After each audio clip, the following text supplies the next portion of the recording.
Sinabi po kasing notice of disallowance under the joint circular, meron na pong obligation to restitute agad. Tama, final siya sa COA.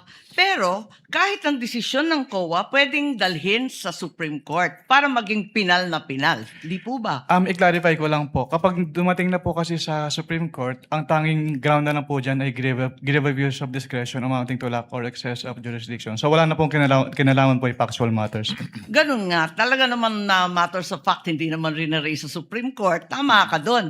Pero hindi pinal. Pwedeng dalhin sa Korte Suprema. At no point are these final. I-clarify ko lang po yung decision po ng COA to restitute ay hindi po apektado nung pag-file sa Supreme Court. So kahit mag-file po sila ng petition for certiorari sa Supreme Court, kailangan na po nilang ibalik kaagad. Kasi yung pendency po ng petition for certiorari, hindi po niya na-stay yung obligation to Naintindihan restitute. natin yon, pero hindi pa tapos ang kaso. Pwede pang dalhin sa Korte Suprema, hindi po ba?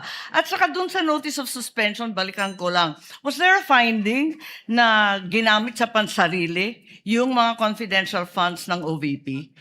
That is a presumption po under joint circular. Misappropriated ba yun? Kindly wrap up. That is a presumption po. Hindi po kailangan directly sabihin kasi nagkaroon po ng presumption. Pero hindi sinabi. Sa madaling sabi, Pero dahil wala presumption talagang po siya, hindi po siya kailangan sabihin, Your Honor. Naintindihan ko, pero wala doon. Is there a COA finding na ninakaw ang confidential funds doon sa various AOMs and notice? Meron bang sinasabi doon na ninakaw? It was stolen? There is a prima facie evidence na nagamit po siya for personal use or benefit under the joint circular. Kaya nga. Kindly wrap up. Senator Judge Marcos is Yes, going to bail at I round am 2. done, but I have questions kung may second round. There will be a round 2, and I will register you, Senator Judge Marcos.